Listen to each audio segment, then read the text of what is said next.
The Fly by Katherine Mansfield.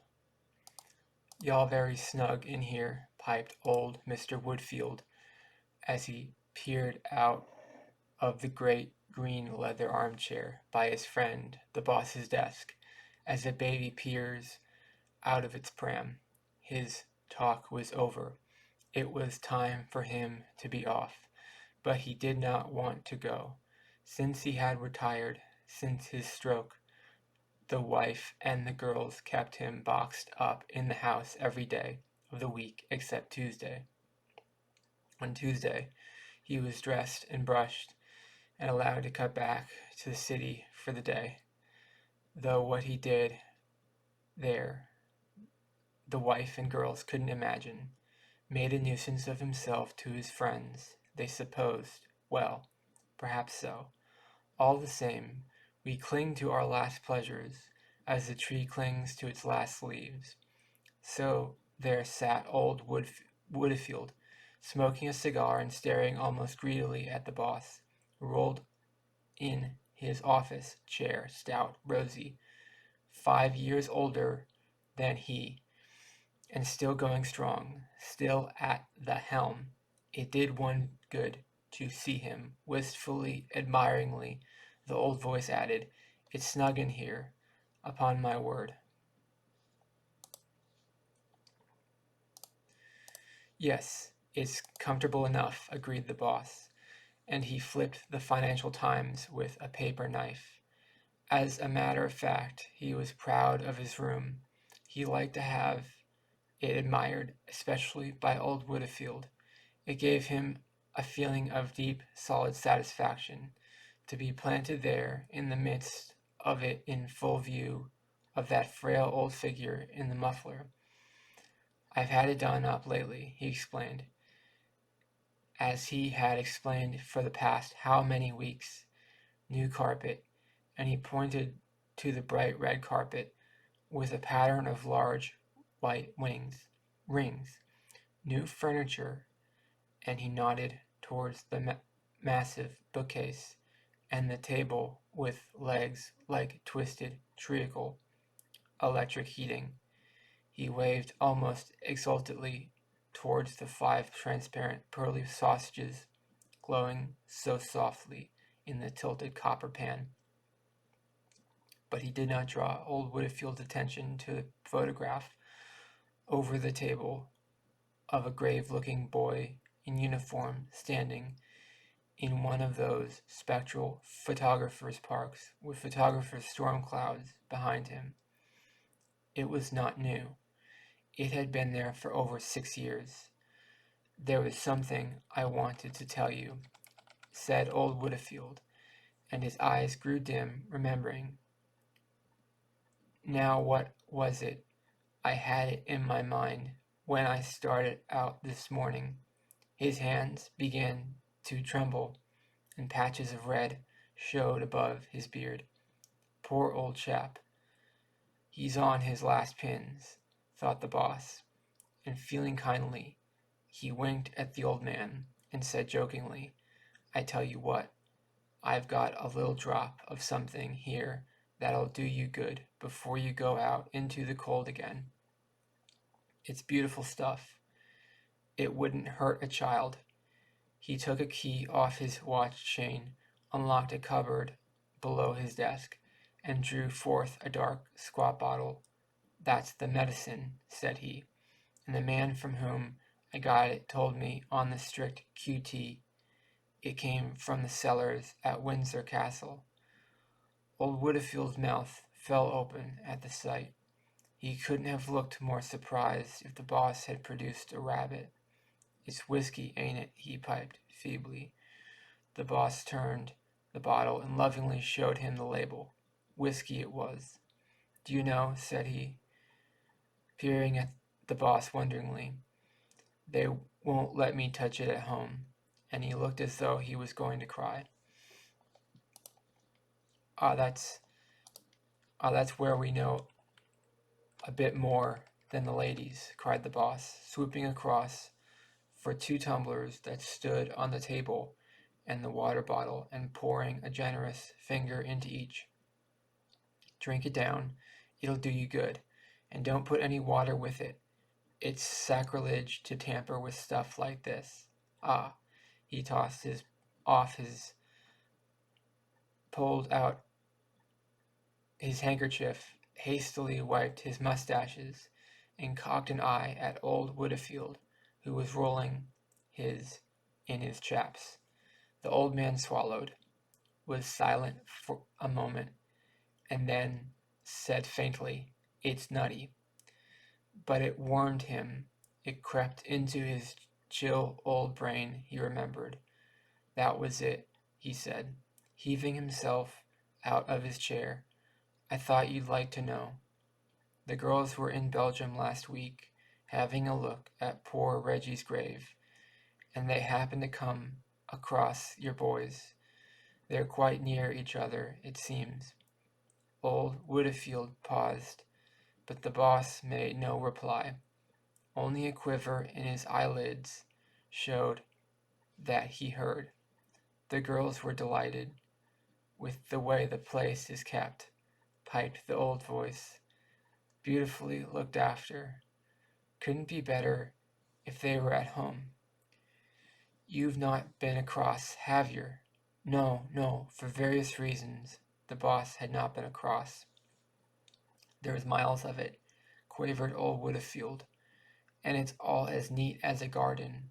Flowers growing on all the graves. Nice broad path. It was plain from his voice how much he liked a nice broad path. The pause came again. Then the old man brightened wonderfully. Do you know what the hotel made the girls pay for a pot of jam? He piped. 10 francs. Robbery, I call it. It was a little pot, so Gertrude says. No bigger than a half-crown. And she hadn't taken more than a spoonful when they charged her 10 francs. Gertrude brought the pot away with her to teach him a lesson. Quite right, too. It's trading on our feelings. They think because we're over there having a look round, we're ready to pay anything. That's what it is. And he turned towards the door. Quite right, cried the boss. Though what was quite right, he hadn't the least idea. He came round by his desk, followed the shuffling footsteps to the door, and saw the old fellow out. Woodfield was gone. For a long moment the boss stayed, staring at nothing, while the gray-haired office messenger, watching him, dodged in and out his cubbyhole like a dog that expects to be taken for a run. Then I'll see nobody for half an hour, Macy, said the boss. Understand? Nobody at all. Very good, sir. The door shut. The firm, heavy steps recrossed the bright carpet. The fat body plumped down in the spring chair, and leaning forward, the boss covered his face with his hands. He had arranged to weep. It had been a terrible shock to him when old Woodfield sprang that remark upon him about the boy's grave. It was exactly as though the earth had opened, and he had seen the boy lying there with Woodfield's girls staring down at him. For it was strange.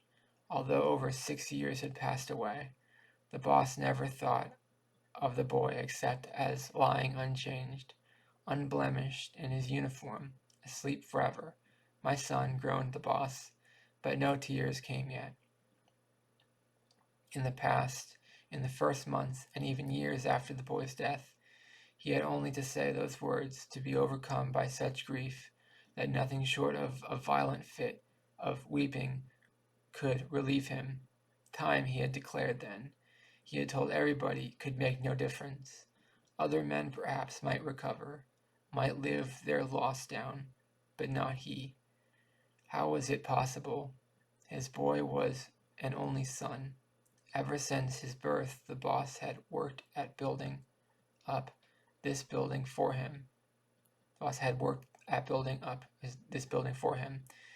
It had no other meaning if it was not for the boy. Life itself had come to have no other meaning.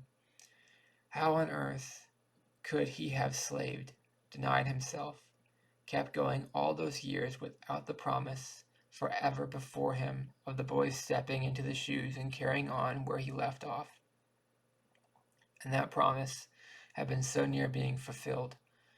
The boy had been in the office learning the ropes for a year before the war. Every morning they had started off together. They had come back by the same train. And what congratulations he had received as the boy's father. No wonder. He had taken to it marvelously.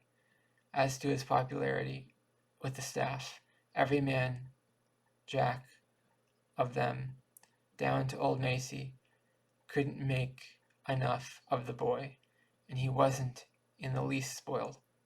No, he was just his bright, natural self, with the right word for everybody, with that boyish look and his habit of saying, "Simply splendid." But all that was over and done with as though it had never had been. The day had come when Macy had handed him the telegram that brought the whole place crashing about his head. "Deeply regret to inform you," and he had left the office a broken man, with his life in ruins. 6 years ago. 6 years. How quickly time passed. It might have happened yesterday. The boss took his hands from his face. He was puzzled. Something seemed to be wrong with him. He wasn't feeling as he wanted to feel. He decided to get up and have a look at the boy's photograph. But it wasn't a favorite photograph of his. The expression was unnatural. It was cold, even stern-looking. The boy had never looked like that. At that moment the boss noticed that a fly had fallen into his broad ink pot and was trying feebly but desperately to clamber out again. "Help, help," said those struggling legs. But the sides of the ink pot were wet and slippery. It fell back again and began to swim. The boss took up a pen, picked the fly out of the ink, and shook it onto a piece of blotting paper. For a fraction of a second it lay still on the dark patch that oozed round it. Then the front legs waved, took hold, and pulling its small, sudden body up, it began the immense task of cleaning the ink from its wings. Over and under went a leg along with a wing, as the stone goes over and under the scythe. Then there was a pause, while the fly, seeming to stand in the tips of his shoes, tried to expand first one wing and then the other. It succeeded at last, and sitting down it began, like a minute cat, to clean its face. Now one could imagine that the little front legs rubbed against each other lightly, joyfully. The horrible danger was over. It had escaped. It was ready for life again. But just then the boss had an idea. He plunged his pen back into the ink, leaned his thick wrist on the blotting paper, and as the fly tried its wings, down came a great heavy blot. What would it make of that? What indeed? The little beggar seemed absolutely cowed, stunned, and afraid to move because of what would happen next. But then, as if painfully, it dragged itself forward. The front legs waved, caught hold, and, more slowly this time, the task began from the beginning. "He's a plucky little devil," thought the boss, and he felt a real admiration for the fly's courage. That was the way to tackle things. That was the right spirit. Never say die. It was only a question of... But the fly had again finished its laborious task, and the boss had just time to refill his pen, to shake fair and square on the new cleaned body yet another dark drop. What about it this time? A painful moment of suspense followed. But behold, the front legs were again waving. The boss felt a rush of relief. He leaned over the fly and said to it tenderly, "You artful little bee," and he actually had the brilliant notion of breathing on it to help the drawing process. All the same, there was something timid and weak about its efforts now, and the boss decided that this time should be the last. As he dipped the pen deep into the ink pot, it was, and the last blot fell on the soaked blotting paper, and the draggled fly lay on it and did not stir. The back legs were stuck to the body. The front legs were not to be seen. "Come on," said the boss. "Look sharp." And he stirred it with his pen. In vain. Nothing happened, or was likely to happen. The fly was dead. The boss lifted the corpse on the end of the paper knife and flung it into the waste paper basket. But such a grinding feeling of wretchedness seized him, and he felt positively frightened. He started forward and pressed the bell for Macy. "Bring me some fresh blotting paper," he said sternly, "and look sharp about it." And while the old dog padded away, he fell to wondering what it was he had been thinking about before. What was it? It was... He took out his handkerchief and passed it inside his collar. For the life of him, he could not remember.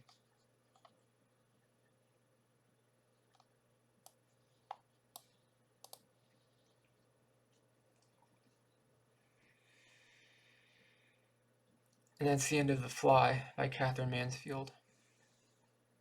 I thought that was a fine story. I'm trying to improve my reading skills. That's why I'm recording these and posting these on YouTube.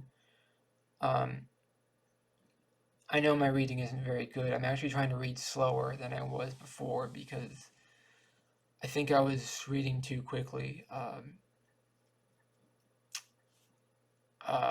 think I was reading too quickly before, so I'm trying to slow it down so that I understand each word. I'm able to say each word correctly. When you read too fast, sometimes you don't understand everything you read, especially when you have poor reading skills like I do. So as I read more slowly, it's less exciting, but I'm actually able to understand it more, and I'm actually able to get through the story without having to quit reading it halfway through. So that's good. I was able to finish the story. I like completing stories. I'm probably going to read one of these every 3 weeks and post it on YouTube every 3 weeks. My life is pretty abysmal, but I think it's worth the time to try to get better at reading. It's worth the time to post things on YouTube, because what else would I be doing with my time if I wasn't doing this? Getting better at reading will be beneficial in my life, because reading is a very important skill. And it's very important to be good at reading. I'm actually better at reading nonfiction than I am at reading fiction, but fiction, sometimes the stories are more exciting than nonfiction. So sometimes you reach this point in my life that I get tired of reading nonfiction, because I know a lot of, I don't know, but it kind of repeats the same things over and over again about politics and history and all that stuff. Biographies kind of repeats the same things over and over again. So I read fiction to try to expand my horizons. So let me know in the comments, what did you think of the story? Please like the video if you it really helps the channel. And please subscribe. And please like the video, it really helps the channel out a lot. And please subscribe to be part of the community and get more stuff like this. Thank you for watching. Have a great day. Bye-bye.